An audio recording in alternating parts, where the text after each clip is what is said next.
insane, you guys. I'm shocked by this news. So let me set the stage for you guys. This is absolutely shocking.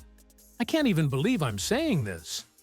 I was just finishing up my workout, minding my own business, when my phone buzzed with a notification that made my jaw drop. Neko Gourmet, the president of the WNBA Players Association, just signed with a Saudi-backed league, a league that openly aims to rival the WNBA. And she did it right in the middle of historic contract negotiations that could change women's basketball forever. Yes, you heard that right. In a single decision, Neko didn't just make a move for herself, she sent shockwaves through the entire league.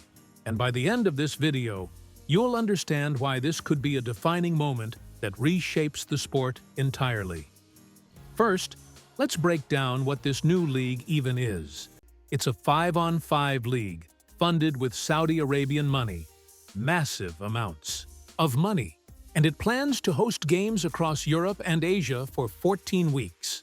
They want to recruit 66 top players, and Neko is the very first name announced. This isn't a small venture or a side project. This is a full-scale rival league, designed to compete directly with the WNBA. Not complement it, not collaborate with it, replace it.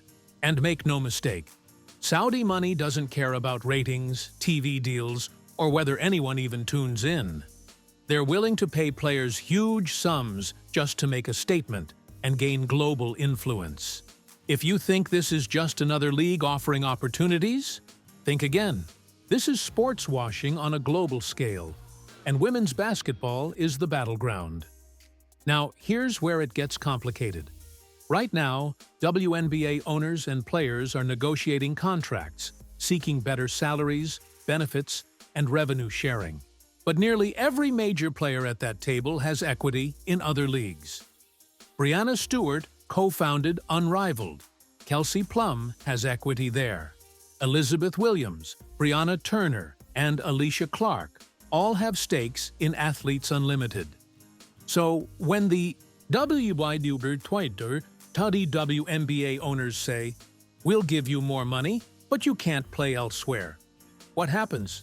Conflict. You've got players at the table whose interests lie partly in leagues that compete with the WNBA, and Neko herself confirmed that compensation was key to her signing. In her own words, Project B offered something not usually offered to women: athletes, equity, and top-level pay that the WNBA could never match. Translation? Money talks, and it speaks louder than loyalty. Now, let's pause for a moment on these equity deals. On paper, they look incredible. Ownership stakes in a league. Sounds amazing, right? But here's the harsh truth. You can't cash out immediately. The league must succeed, sell, or go public before anyone sees real money. And even then, it's percentages of percentages, not the massive ownership everyone imagines. So while this seems like empowerment, it's really a gamble. A very public gamble. One that could fracture the sport if things go wrong. Here's the most important part. The WNBA just had its best season ever.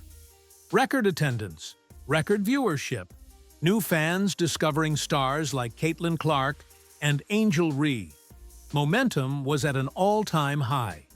Now, suddenly, fans are faced with multiple competing leagues: Unrivaled, Athletes Unlimited, Project B. Casual fans who just started paying attention? They'll get confused, distracted, and leave.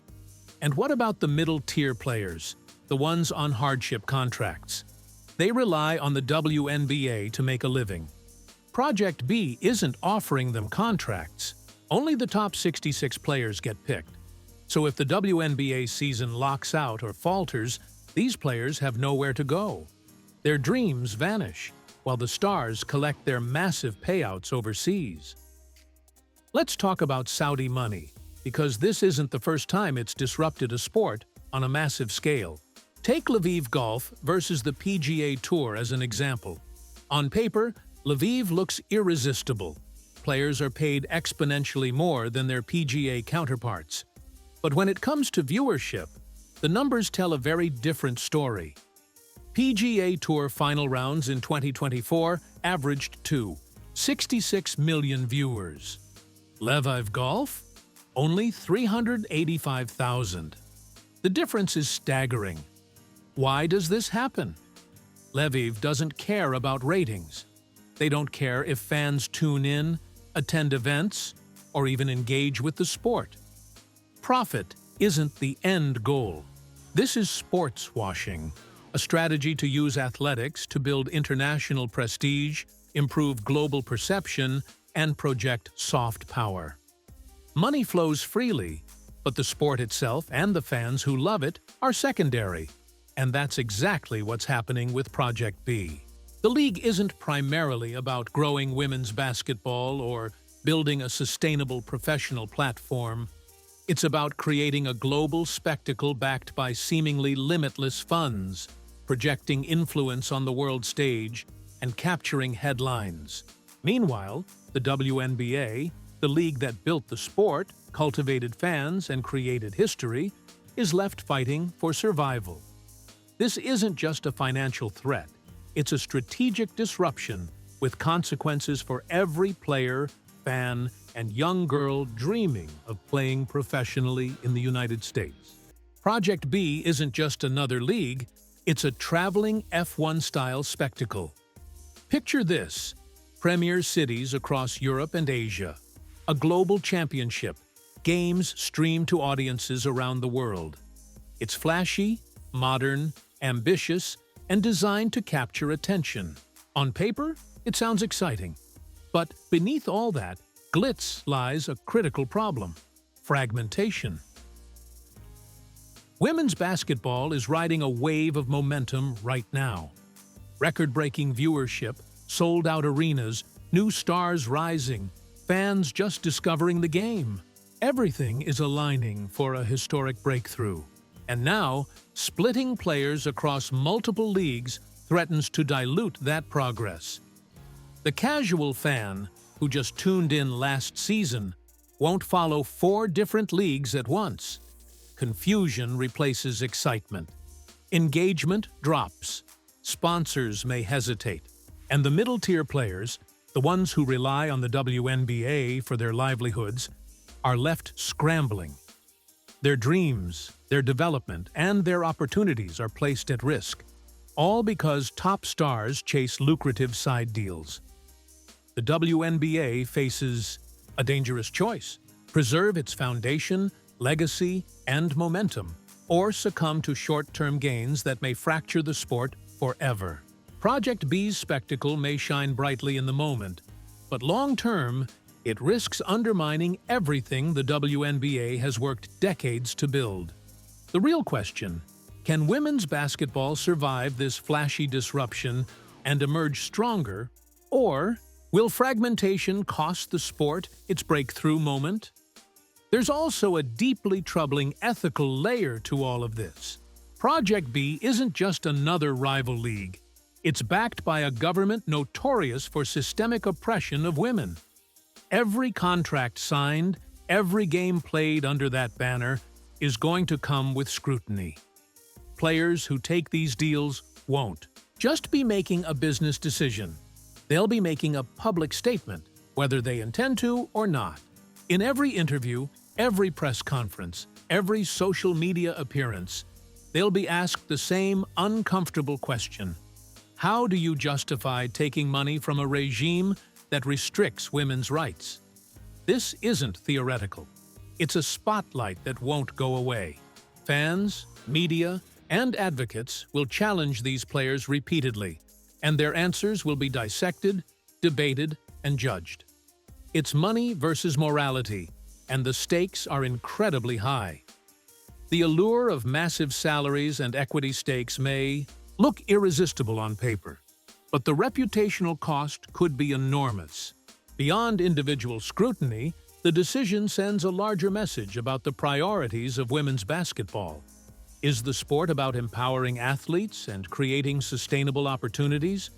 Or is it about chasing short-term financial gain at any cost? The tension between ethics and economics is about to get ugly, and how players navigate it could redefine not just their careers, but the moral trajectory of the entire sport. Here's what I predict will unfold. Project B will continue to sign more big names: Angel Reese, Sabrina Ionescu, and perhaps other top-tier stars who have been quietly weighing their options. Meanwhile, the WNBA negotiations will drag on, tension rising with each passing week. Frustration will build among players who feel the pressure of stalled contracts and uncertain seasons. Some will begin to speak out publicly, creating media storms that overshadow the league's accomplishments. Casual fans, who only recently discovered women's basketball, will struggle to keep up and may gradually lose interest. The 2025 season risks starting late, or worse, being postponed entirely. Meanwhile, Project B will host games overseas, drawing curious but small crowds. TV ratings will likely be minimal compared to the WNBA's record-setting numbers. Yet the league will continue paying its stars massive sums. Why? Because this isn't about revenue. This is about influence, prestige, and global visibility. The WNBA will survive, but its dominance will be weakened. The top players are split between leagues. The middle-tier athletes, the ones who need stability the most, are left stranded, and the fans are left confused.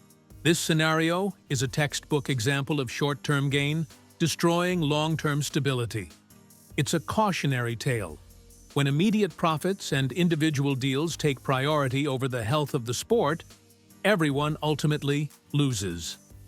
Why did Neko do this? At first glance, it might seem shocking, even selfish. But when you look closer, it's pure game theory in action. Every other player at the negotiation table already has a safety net, backup deals, or equity in rival leagues. So why should she be the only one sacrificing for the collective when everyone else has hedged their bets? On an individual level, it's rational. She's protecting her own career, securing financial stability, and gaining opportunities that the WNBA might never match. But here's the problem. What's rational for one person can be catastrophic for the group. This is the prisoner's dilemma unfolding in real time. Individual self-interest versus collective good. And in this scenario, the collective good isn't just abstract. It's the survival and future of women's basketball. Every choice at that table has ripple effects. If everyone acts in their own interest, short-term wins might be achieved. But the long-term momentum, the fan base, sponsorships, record-breaking viewership, and opportunities for middle-tier players can evaporate almost overnight. This isn't just about money or contracts. It's about leadership, responsibility, and the consequences of decisions that prioritize personal gain over legacy. Neko's choice might make sense for her today, but if the WNBA fractures, it's everyone else who pays the price. The stakes couldn't be higher. Let's zoom out for a moment and see the bigger picture. The WNBA isn't just a league. It's history, legacy, and decades of groundwork that built a platform for women's basketball to thrive. It has survived challenges before, grown despite obstacles, and created stars who inspire millions. Rival leagues might tempt players with flashy contracts, equity, or global exposure, but make no mistake, Project B is a mirage. The money backing it may look limitless now, but it can vanish overnight. Leagues can fold, contracts can be voided, and players may ultimately be forced to return to the WNBA if it still exists in a state capable of supporting their careers. The WNBA isn't just another option. It's the only league with long-term sustainability. It's where fans build loyalty, where sponsors invest in lasting relationships, and where young girls can see a clear path to professional basketball. Every decision by the top players, every negotiation, every side deal has ripple effects far beyond individual paychecks. This isn't just about immediate wealth. It's about preserving a foundation, protecting opportunities, and ensuring that women's basketball continues to grow, evolve, and inspire. The stakes couldn't be higher. This is about the future of the sport, the dreams of thousands of players, and the legacy that cannot be replaced by short-term temptations or overseas money. At its core, this isn't just Neko signing with Project B. This is about fractured interests at the negotiation table, where personal gain is slowly overtaking collective responsibility. It's about top players securing side deals, ensuring their own financial safety while leaving the middle-tier players, the ones fighting for roster spots and struggling to make ends meet, completely exposed. These are the players whose entire livelihoods depend on the WNBA, whose dreams have always been about playing professional basketball on American courts, not overseas for massive but fleeting paychecks. And it's about more than individual players. It's about the WNBA's breakthrough moment slipping away. Record attendance, record viewership, sponsorships finally taking notice. This was supposed to be the turning point for women's basketball. Yet, with multiple leagues now competing for the same top talent, the momentum risks evaporating. Casual fans won't follow 4 separate leagues. Media attention will scatter. Sponsors may hesitate. The carefully built foundation that took decades to construct is now at risk of crumbling in the name of short-term gains. This isn't just a business conflict, it's a fight for the very survival of women's basketball. The decisions made at this table, right now, will determine whether the league grows stronger, inspiring generations of girls and young athletes, or whether it fractures under pressure, leaving a void where dreams, careers, and progress should be. It's high stakes, it's urgent, and it's the moment that could define the future of the sport. So, what happens next? Watch closely. Project B announces more signings. The WNBA negotiations drag on. Stars are divided. Fans are confused. Momentum dies. Headlines are filled with speculation, while the mid-tier players, the ones who live and breathe this game but don't have massive contracts, are left scrambling.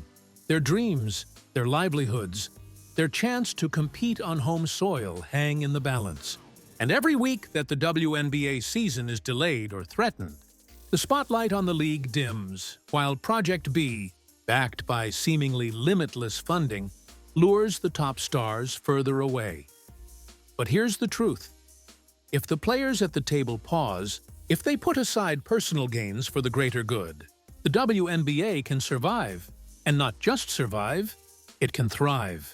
History shows that leagues that preserve their integrity, build sustainable growth, and honor the ecosystem of players and fans become legendary. Short-term paydays may seem irresistible, but money alone can't replace decades of legacy, the loyalty of fans, or the hope of the next generation of athletes. The choices made right now aren't just about contracts. They are about who the game belongs to, who it inspires, and whether women's basketball can cement its place as a major sport in the world. Every decision counts, and the clock is ticking.